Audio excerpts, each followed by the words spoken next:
Dahulu di Sumatera Selatan, tepatnya di daerah Sumidang, ada sebuah kerajaan besar. Di kerajaan itu hidup seseorang pangeran yang bernama Serunting. La memiliki sifat iri hati terhadap apa yang dimiliki orang lain. Pangeran Serunting telah memiliki istri. Istrinya memiliki seorang adik yang bernama Arya Tebing, yang kini menjadi adik ipar Pangeran Serunting. Serunting dan Arya Tebing masing-masing memiliki ladang. Letak ladang mereka bersebelahan yang hanya dipisahkan pepohonan. Dan di bawah pepohonan itu tumbuh tanaman cendawan. Namun, cendawan yang tumbuh itu menghasilkan hal yang jauh berbeda. Jika diamati, cendawan yang menghadap ke arah ladang milik Arya Tebing tumbuh menjadi logam emas. Sedangkan cendawan yang menghadap ke arah ladang milik Serunting tumbuh menjadi tanaman parasit, tanaman tidak berguna. Mengetahui hal tersebut, Serunting menjadi iri hati pada Arya Tebing. Setiap hari ia terus berburuk sangka pada adik iparnya itu. Cendawan yang menghadap ke ladangku tumbuh menjadi tanaman yang tidak berguna. Sedangkan yang menghadap ke arah ladang milik Arya Tebing tumbuh menjadi logam emas. Aku yakin, ini pasti perbuatan Arya Tebing. Keesokan harinya, Serunting menghampiri Arya Tebing dengan perasaan dendam dan marah. Ia kemudian mengajak Arya Tebing untuk berduel. Kau telah berbuat curang kepadaku, aku menantangmu untuk berduel esok hari, ucap Serunting. Tapi, aku tidak pernah berbuat curang, sahut Arya Tebing. Serunting tidak memperdulikannya. Ia tetap menantangnya untuk berduel. Arya Tebing kebingungan. La tahu bahwa kakak iparnya itu adalah orang yang sakti. Setelah lama berpikir, akhirnya Arya Tebing mendapat ide. La kemudian menceritakan kejadian itu dan membujuk kakak kandungnya yang tak lain adalah istri dari Serunting untuk memberitahukan rahasia kelemahan Serunting. Kak, beritahukanlah aku rahasia kelemahan suamimu. Aku dalam keadaan terdesak. Jika aku kalah maka aku akan terbunuh, ucap Arya Tebing memohon. Maaf adikku, aku tak mau mengkhianati suamiku. Aku tak bisa memberitahumu, jawab istri Serunting keberatan. Percayalah kak, ini demi adikmu. Jika aku mengetahui kelemahan suamimu, aku tidak akan membunuhnya, bujuk Arya Tebing lagi. Akhirnya istri Serunting iba melihat adiknya yang terus memohon. Kemudian ia memberitahukan bahwa kesaktian Serunting berada pada tumbuhan ilalang yang bergetar meskipun tak tertiup angin.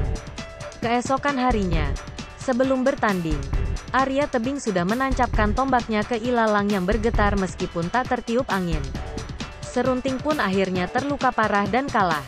Serunting mengetahui bahwa istrinya lah yang memberitahu Arya Tebing tentang kelemahannya. Merasa dikhianati, akhirnya Serunting pergi mengembara. Ia bertapa di Gunung Siguntang. Saat sedang bertapa, ia mendengar suara Hyang Mahameru. Wahai Serunting, aku akan menurunkan ilmu kekuatan gaib kepadamu. Apakah kau mau? Tanya Hyang Mahameru. Aku mau kekuatan gaib itu. Wahai Hyang Mahameru, aku mau kekuatan itu, jawab Serunting. Tapi, ada satu syarat, yaitu kau harus bertapa di bawah pohon bambu. Setelah tubuhmu ditutupi oleh daun-daun dari pohon bambu itu, maka kamu berhasil mendapatkan kekuatan itu, ucap Hyang Mahameru. 2 tahun berlalu, Serunting masih bertapa. Akhirnya daun-daun dari pohon bambu sudah menutupinya.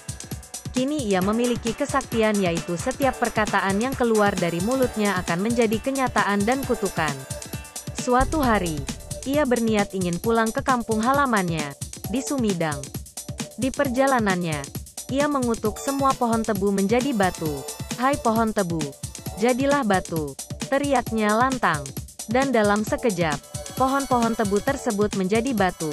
Lalu di sepanjang tepi sungai Iambi, ia kembali mengutuk semua orang yang ia jumpai menjadi batu. Lama-kelamaan Serunting menjadi orang yang angkuh dan sombong. Akhirnya orang menjulukinya dengan nama si pahit lidah. Namun saat Serunting tiba di sebuah bukit serut yang gundul, ia mulai menyadari kesalahannya. Lalu ia mengubah bukit serut menjadi hutan kayu. Dalam sekejap bukit itu berubah menjadi hutan kayu hingga masyarakat setempat berterima kasih kepadanya karena bukit itu telah menjadi hutan kayu yang akan menghasilkan hasil kayu yang berlimpah dan dijual di pasar untuk mencukupi kebutuhan hidup. Kemudian ia melanjutkan perjalanan dan tiba di desa Karangagung. Serunting melihat gubuk tua yang dihuni suami istri yang sudah tua. Serunting mendatangi sepasang suami istri tua renta itu. Serunting berpura-pura meminta seteguk air minum. Sepasang kakek dan nenek itu sangat ramah dan baik hati. Ternyata sudah lama mereka ingin dikaruniai seorang anak untuk membantu mereka bekerja. Serunting pun mengabulkannya. Ketika melihat ada sehelai rambut yang rontok menempel pada baju sang nenek, Serunting mengambilnya lalu mengubah rambut itu menjadi seorang bayi. Pasangan tua itu bahagia dan berterima kasih kepada Serunting. Serunting bahagia bisa membantu orang lain. Di sisa perjalanannya, Serunting belajar untuk membantu dan berusaha menolong orang yang kesulitan. Namun meskipun kalimat yang keluar dari mulutnya adalah kalimat baik dan untuk membantu orang yang membutuhkan, tetap saja orang-orang masih menjulukinya dengan nama si pahit lidah.